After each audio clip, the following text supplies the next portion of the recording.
So I did 3 field studies.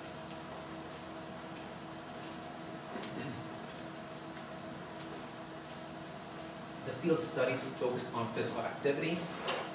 And the reason for this is lack of physical activity is a common problem that leads to obesity, diabetes, and high blood pressure. And also lack of awareness of physical activity is one of the reasons why people are not active.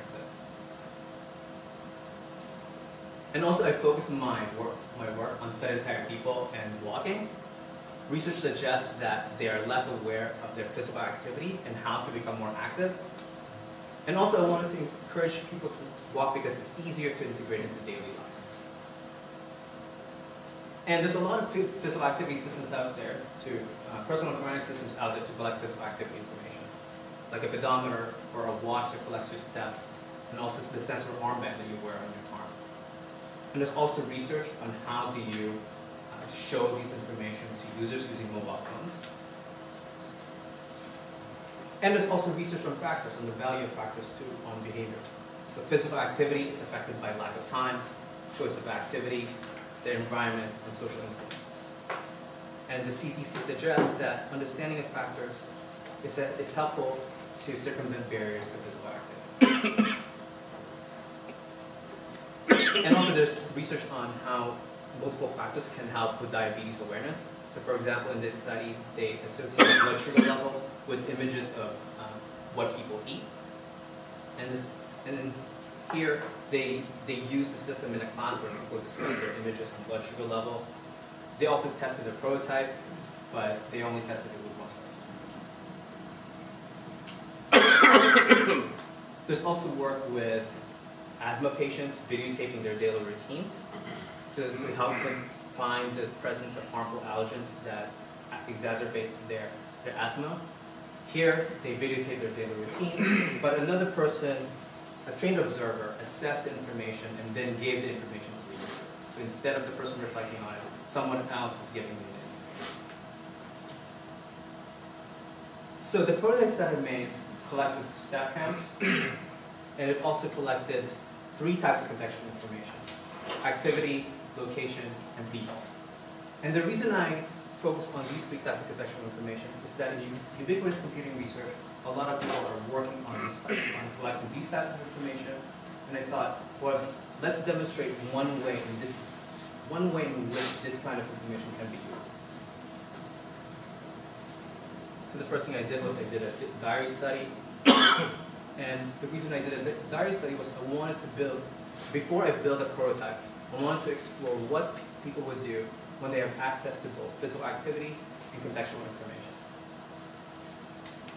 So here I had people use the sensor armband that it didn't have real-time information, but people can print out, they can download the data from the armband and then print out a graph of their physical activity. They can reflect on it at the end of the day. The pedometer only has aggregated step counts, but they can see the information in real time. And then I had people collect what they did, where they were, and who they were with using a booklet.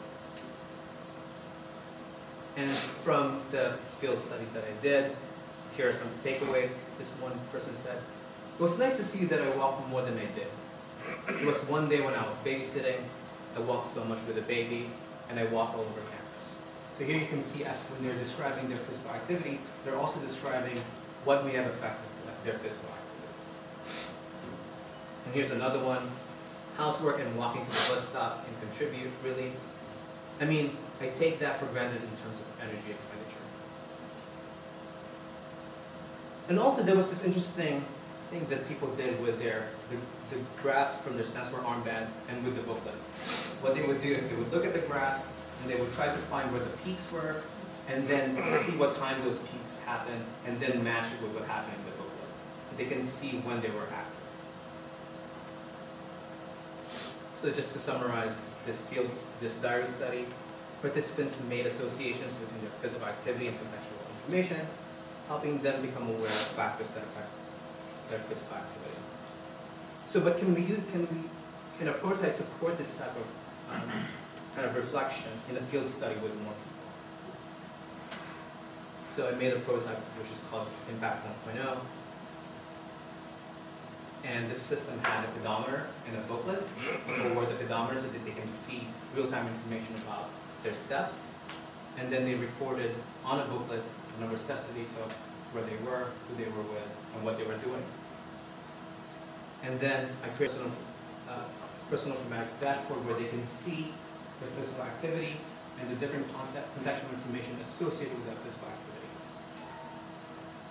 So the dashboard had various visualizations.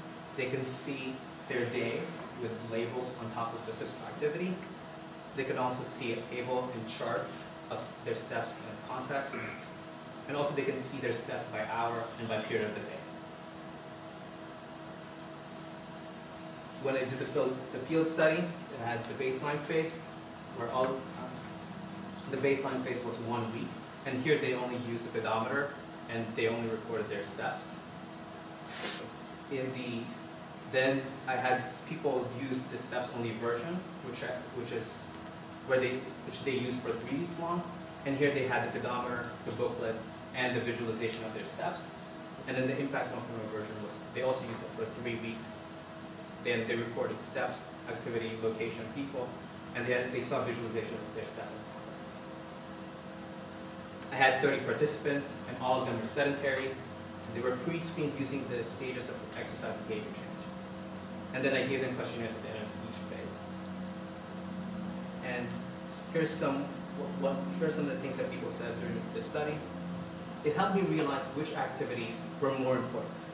For example, I didn't understand the importance of walking home versus taking the bus.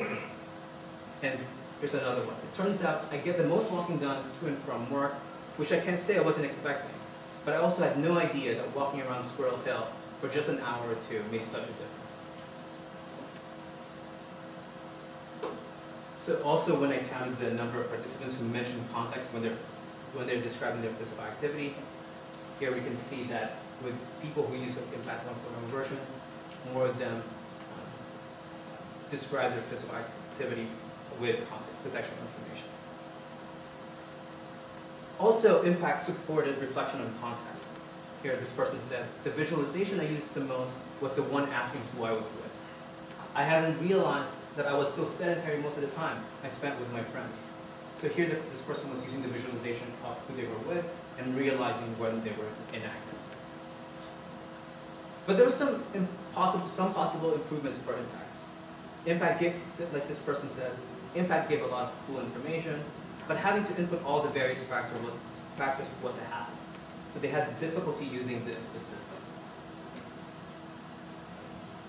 And 90% of the people reported that, but there's still, 90% reported that they would continue using Impact if collection of context was automated.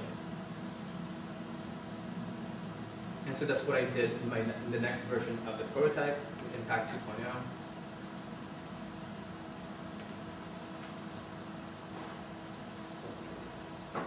So here I used a mobile phone that had an accelerometer, and I had it automatically track people's steps. And also I had it associated with a GPS device so that people's location can be tracked. And then the phone also had facilitated collection of what the person is doing and who they're with. We didn't automatically collect these types of information because it would require more sensors in order to collect these types of information. So we just made it easier for them to collect this information. And then I created a way for the mobile phone to automatically sync with a website which had the dashboard on it using Bluetooth. And here's what the dashboard looks like. And this was a website that I made. And I did a field study of this. There were 3 versions of the system.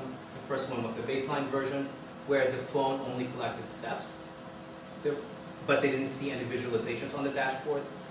There was the steps-only version, where the phone collected steps, and it also synced with the website where they can reflect on their steps.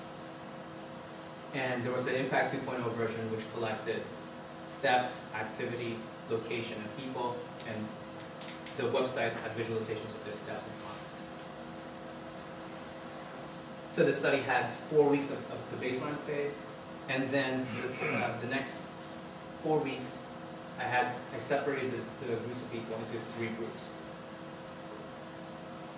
I recruited 35 participants. All of them were sedentary, and again, they were pre-screened.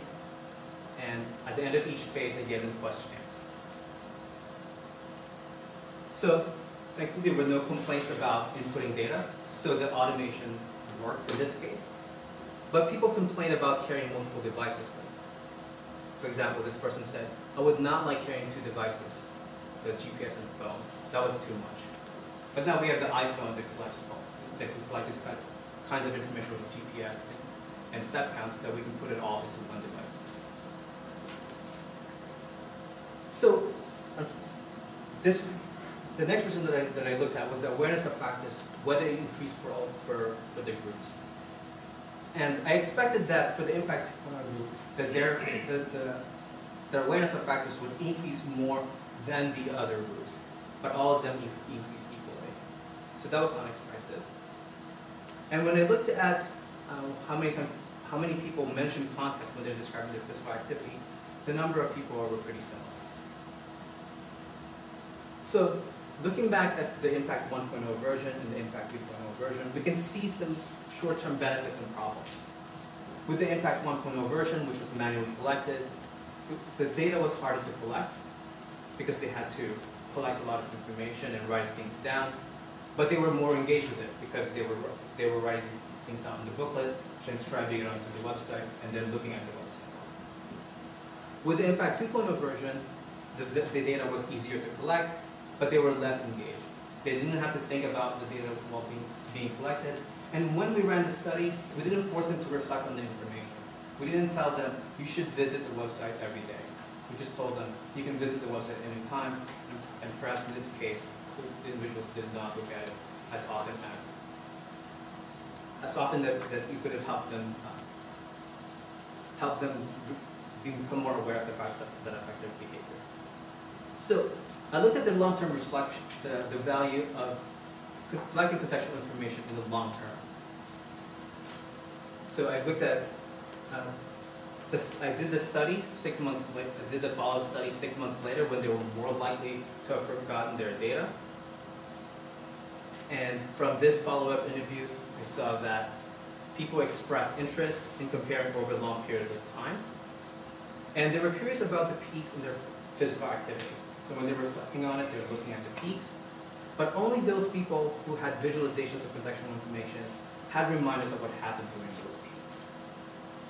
So what we can see here is that with Impact 1.0, the problem with Impact 1.0 is that since it's very hard to collect information, people over the long term would not have the opportunity to reflect on their data because they were less likely to collect information. But with Impact 2.0, over the long term, they probably will have reflection opportunities with their data because they're more likely to use the systems over a long period of time.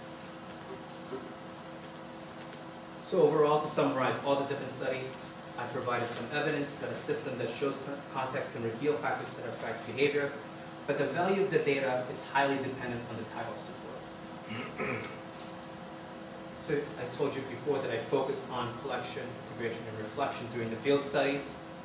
But next, now that we've kind of figured out what are the different issues with collection of information, whether it should be manual or automated, now I focused on the issues of reflection.